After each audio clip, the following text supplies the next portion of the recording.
बिस्मिल्लाहिर्रहमानिर्रहीम अस्सलाम वालेकुम। Welcome to SWSLearn all knowledge YouTube channel. कैसे आप सब, मुझे उम्मीद है कि आप सब खैरियत से होंगे। आज का हमारा टॉपिक है determination of rate constant. Rate constant यानी कि हमने वैल्यू डिटरमाइन करनी है बाय डिफरेंट मेथड। आपकी बुक में दो मेथड दिए गए हैं, initial concentration method and half life method. Half life method बहुत ज़्यादा इंपॉर्टेंट है, वो अकेला लॉन्ग भी आ सकता है और शॉर्ट के लिए भी बहुत ज़्यादा इंपॉर्टेंट है। ये दोनों इकट्ठे भी लॉन्ग में आ सकते हैं और हाफ लाइफ अलग भी लॉन्ग आ सकता है, तो हाफ लाइफ बहुत ज़्यादा इंपॉर्टेंट है। पहले पढ़ लेते हैं इनिशियल कंसंट्रेशन मेथड। जैसे कि नीचे रिएक्शन दिया गया, हाइड्रोजन परऑक्साइड, आयोडाइड आइंस और H+ आइंस, इन तीनों का आपस में रिएक्शन होता है और हमारे पास बनता है वाटर एंड आयोडीन। अब रेट लॉ के मुताबिक रेट इक्वेशन लिखें तो रेट इज इक्वल टू आएगा K, रिएक्टेंट की कंसंट्रेशन, रिएक्टेंट हमारे पास H2O2। अब इसकी जो रेट इक्वेशन है वो थोड़ी अलग है और आयोडाइड आयन नीचे आएंगे। अब जो ये रेट इक्वेशन, इसमें एक रिएक्टेंट के कंसंट्रेशन नीचे ही, एक रिएक्टेंट की concentration according to rate law ऊपर आई है। अब ये जो H+ आयंस है ये रेट इक्वेशन में नहीं आया, ये जो है रेट इक्वेशन में नहीं आया, इसका मतलब इसकी कंसंट्रेशन पे रिएक्शन का रेट डिपेंड ही नहीं करता। जिसकी कंसंट्रेशन पे रिएक्शन का रेट डिपेंड नहीं करता उसकी रिस्पेक्ट से जो रिएक्शन है वो जीरो ऑर्डर होता है। ये जो रिएक्शन है जीरो ऑर्डर रिएक्शन है with respect to H+ ions. H2O2 ऊपर है और आयोडाइड आयन नीचे। तो इसके मुताबिक अगर हम इक्वेशन में देखें तो हमें पता चल रहा है कि रेट जो है ना वो देखें तो डायरेक्टली प्रोपोर्शन है, डायरेक्ट है H2 और O2 के। और अगर हम देखें तो रेट जो है वो इन्वर्सली प्रोपोर्शनल है, यानी नीचे 1/आयोडीन आइंस, आयोडाइड आइंस। तो आयोडाइड आइंस के इन्वर्सली प्रोपोर्शनल है और हाइड्रोजन परऑक्साइड के डायरेक्टली प्रोपोर्शन के। इसके मुताबिक H2O2 के मुताबिक रिएक्शन का जो ऑर्डर है वो फर्स्ट ऑर्डर है, यानी इसकी कंसंट्रेशन डबल करेंगे तो रिएक्शन का रेट भी डबल होगा। अब इसके मुताबिक रिएक्शन का जो रेट है वो आयोडाइड आयन के इन्वर्सली प्रोपोर्शनल है, यानी -1। इसकी कंसंट्रेशन ज्यादा करने से रिएक्शन का रेट कम हो जाएगा। अब देखो ऊपर +1 है, नीचे -1, ओवरऑल क्या आएगा 0। ओवरऑल जो रिएक्शन का ऑर्डर है वो 0 है। सो ये रिएक्शन जो है वो जीरो ऑर्डर रिएक्शन है। अब इसमें ये जो K है इसकी हमने वैल्यू डिटरमाइन करनी है। इनिशियल कंसंट्रेशन मेथड है। इनिशियल कंसंट्रेशन का मेथड ये कि ये जो हमारे पास रिएक्टेंट है इनकी इनिशियल कंसंट्रेशन दी होगी, रेट की भी हमारे पास वैल्यू दी होगी, इनकी भी वैल्यू दी होगी, सिर्फ हमने K की वैल्यू निकालनी। तो ये बहुत ईजी मेथड है। जैसे नीचे टेबल दिया गया, एक्सपेरिमेंट भी किए गए 1 2 3, 3 दफ़ा एक्सपेरिमेंट किया गया। हाइड्रोजन परऑक्साइड की कंसंट्रेशन, आयोडाइड आयन की कंसंट्रेशन और H+ आयंस की भी कंसंट्रेशन दी गई है तीनों एक्सपेरिमेंट के लिए, और हमारे पास रेट की भी वैल्यू दी गई है तीनों रिएक्शन के लिए। अब सिंपल हमने K की वैल्यू निकालनी। ऊपर जो हमने इक्वेशन बनाई है ये वाली रेट इक्वेशन, इसी को हम नीचे लिखेंगे। अब हमने वैल्यू किसकी कैलकुलेट करनी, K की, तो हम K को एक साइड पे कर देंगे। K की हमने वैल्यू निकालनी, K को इसी साइड पे रहने दे। आयोडाइड आयन इस साइड पे डिवाइड हो रहा है, इस साइड पे आके इसके साथ मल्टीप्लाई हो जाएगा, और H2O2 इस साइड पे मल्टीप्लाई हो रहा है, इस साइड पे आके डिवाइड हो जाएगा, तो इधर आके रेट के डिवाइड हो गया। सो सिंपल रीअरेंज करने से हमारे पास ये इक्वेशन बनी। अब इसमें हमारे पास रेट की भी वैल्यू होनी चाहिए, आयोडाइड आयन की कंसंट्रेशन की भी वैल्यू होनी चाहिए और H2O2 की कंसंट्रेशन की भी वैल्यू होगी, तो हमारे पास K की वैल्यू आ जाएगी। अब सिंपल हम अपने टेबल से इनिशियल रेट की वैल्यू ले लेंगे, आयोडाइड आयन की और H2O2 की वैल्यू ले लेंगे एक्सपेरिमेंट 1 से।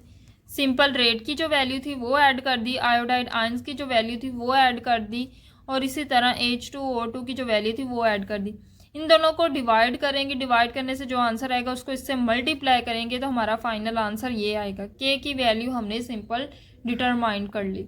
सो ये है इनिशियल कंसंट्रेशन मेथड, जिसमें हमारे पास डिफरेंट वैल्यूज़ जो हैं रिएक्टेंट की वो दी होती है। इनिशियल जितनी भी वैल्यूज़ होती है रिएक्टेंट की वो दी होती है, रेट की भी वैल्यू दी होती है। ये सारा हमने एक्सपेरिमेंट से डिटरमाइन किया होता है। सिंपल हमने K की वैल्यू डिटरमाइन करनी होती है इनिशियल कंसंट्रेशन मेथड से। अगला मेथड है half life method, most important method. Definition कर लेते हैं। हाफ लाइफ, हाफ लाइफ से क्या मतलब पता चल रहा है, आधी जिंदगी। Half life is the time taken for the concentration of a reactant to fall to half of its original value. According to definition half life क्या है, वो टाइम है जिसमें जो ओरिजिनल वैल्यू रिएक्टेंट की उसमें से आधे रिएक्टेंट की कंसंट्रेशन खत्म हो जाए। आधे रिएक्टेंट खत्म करने के लिए जितना टाइम रिक्वायर्ड होगा उसको कहेंगे हाफ लाइफ। आधे रिएक्टेंट खत्म होने के लिए जितना टाइम रिक्वायर्ड होगा वो ही हाफ लाइफ होगी। मतलब हाफ लाइफ क्या है, आधी जिंदगी। आधे रिएक्टेंट रह जाएंगे, जितना टाइम रिक्वायर्ड होगा आधे रिएक्टेंट को खत्म होने के लिए वो कहलाएगी हाफ लाइफ। जितनी भी कंसंट्रेशन होगी हर एलिमेंट की हाफ लाइफ फिक्स्ड होती है, चाहे उसकी कंसंट्रेशन 50 है, चाहे उसकी कंसंट्रेशन 1 है, चाहे उसकी कंसंट्रेशन 2 है। हाफ लाइफ जो है ना वो एंड तक चलती, कभी भी एलिमेंट कोई प्रॉपर ख़त्म नहीं हो सकता। जैसे ये देखो, पहले हाफ लाइफ निकली 100 से 50 रिएक्टेंट आने के लिए, फिर 50 का हाफ क्या है 25। जैसे इधर से लेकर इतने रिएक्टेंट ख़त्म होने के लिए 100 से 50 तक आने के लिए 2 आवर्स लगे, तो 50 से 25 तक आने के लिए भी 2 आवर्स लगेंगे। अब 25 का हाफ क्या है 12.5, तो 25 से 12.5 तक आने के लिए भी 2 आवर्स लगेंगे। यानी कंसंट्रेशन जितनी भी हो उसका हाफ करने के लिए टाइम उतना ही लगेगा, हाफ लाइफ उतनी ही आएगी। चाहे मैंने 1 ग्राम रिएक्टेंट को 0.5 ग्राम रिएक्टेंट में कन्वर्ट करना है तो उसके दौरान जो टाइम आएगा ना वो भी हाफ लाइफ होगी। चाहे मैं 10 ग्राम रिएक्टेंट को 5 ग्राम में कन्वर्ट करी, उसके दौरान भी जो टाइम आएगा ना वो बिल्कुल इक्वल होगा हाफ लाइफ के। इक्वेशन पढ़ लेते हैं। इक्वेशन क्या है फॉर दी, ये हाफ लाइफ मेथड की इक्वेशन है, बहुत ज़्यादा इंपॉर्टेंट है, आपने इसको इसी तरह याद करना है। इसकी कंप्लीट डेरिवेशन होती है लेकिन आपके लेवल पर डेरिवेशन नहीं दी गई। For first order reaction the rate constant and half life of a reaction related at, ये सिर्फ फर्स्ट ऑर्डर रिएक्शन के लिए, ऐसे रिएक्शन जिनका फर्स्ट ऑर्डर है तो उनके लिए ये इक्वेशन दी जाती है हाफ लाइफ मेथड से। इसमें हम सिंपल, अगर हमें हाफ लाइफ पता हो किसी भी एलिमेंट की तो रेट कांस्टेंट की हम वैल्यू इजीली फाइंड आउट कर सकते हैं।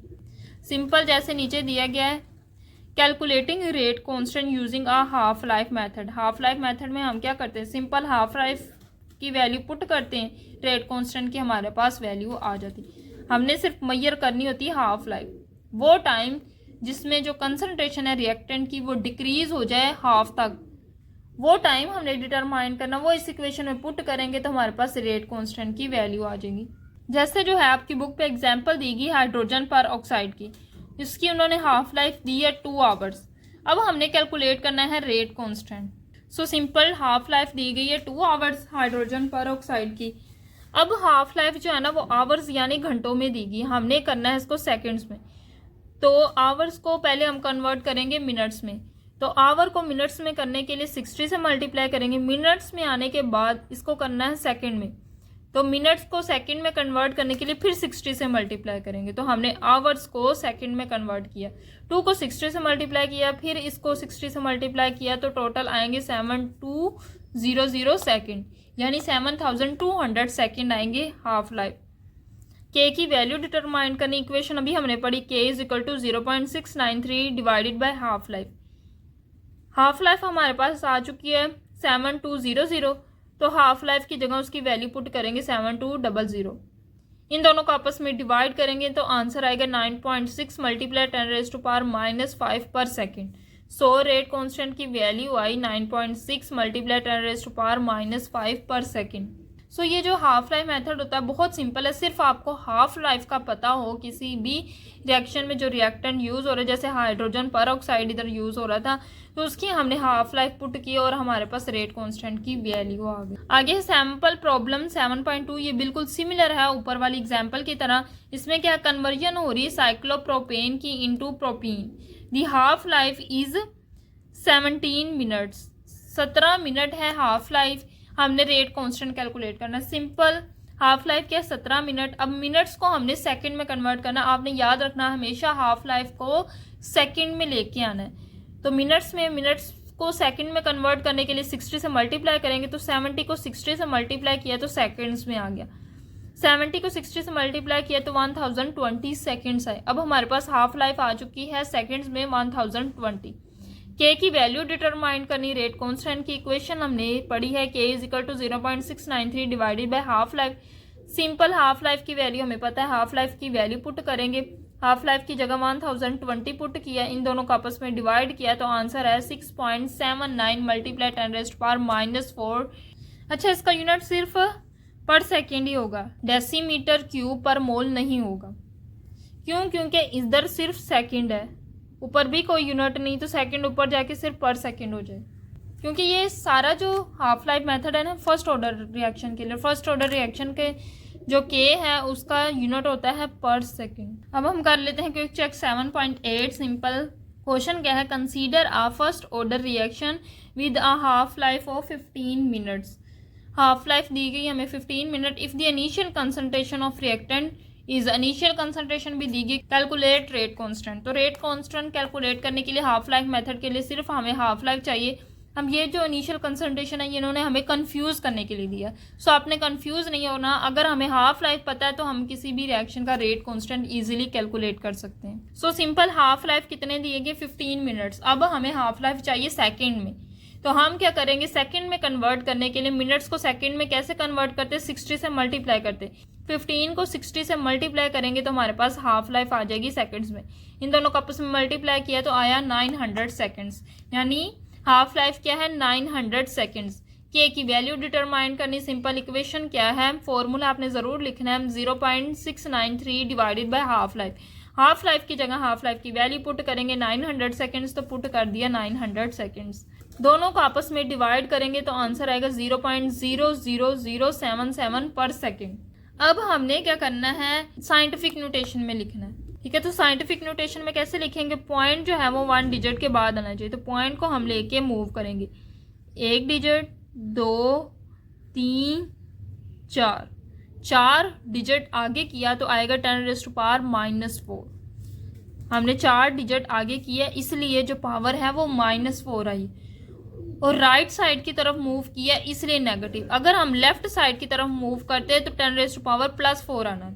हमने क्या किया, पॉइंट को लेके राइट साइड पे 4 डिजिट बढ़े हैं इसलिए 10⁻⁻4 आया, और पॉइंट कहाँ आ गया 7.7, 7 और 7 के दरमियान आया। फिर क्या आएगा 7.7 मल्टीप्लाई 10⁻⁻4 पर सेकेंड। सो के की वैल्यू हमारे पास क्या है 7.7 मल्टीप्लाई 10⁻⁻4 पर सेकेंड। सो ये थी आज की वीडियो। मुझे उम्मीद है कि आपको वीडियो पसंद आई होगी। वीडियो पसंद आई तो वीडियो को लाइक करें और मजीद इसी तरह की वीडियोस के लिए मेरे चैनल को सब्सक्राइब करें। तो हमें ज़रूर याद रखिएगा। अल्लाह हाफिज़।